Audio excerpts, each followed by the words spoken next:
তো যাই বুন্ডি এই ছেলেটা কে হয় তোমার?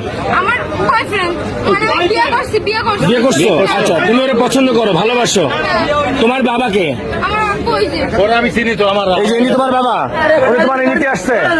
তুমি কি তার সাথে যাবা? আমি ওনার সাথে যাবো। এখন তো তুমি তো প্রাপ্তবয়স্ক হও নাই। একটু দাঁড়াও, একটু ধৈর্য ধরো। আমি প্রাপ্তবয়স্ক হই না, আমার বিয়ে দেবে কেন? তো আপনি কি আপনার মেয়ে বিয়ে দিচ্ছেন?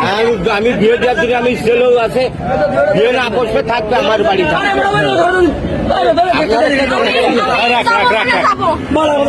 তুমি কি ওর সাথে যাবা? এখন তুমি তো প্রাপ্তবয়স্ক হও নাই। আমি ওর আব্বুর সাথে কথা বলছি।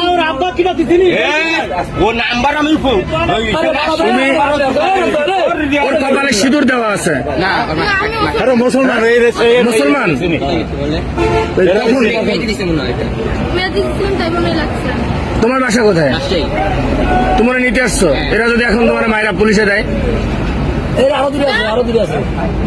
কি করবা? তুমি এত সাহস নিয়ে কিভাবে আসলে রাজশাহী থেকে এখানে? ফোন করেছে এই জন্য এসে আমি বলছি বলে তো আসছি। তুমি সাহস দিয়ে আনছো, এখন কি তুমি ওর সাথে যাবা? হ্যাঁ, যাবো। আর ও যদি তোমার এই একটা বিপদে ফেলে তাহলে কি হবে? কি করে বিপদে ফেলবে?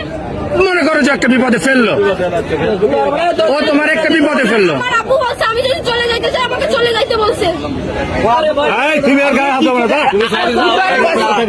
আমি যা বলছি আমি আর দেবো না, দেবো না, দেবো না, দেবো না। আমি যাবো না।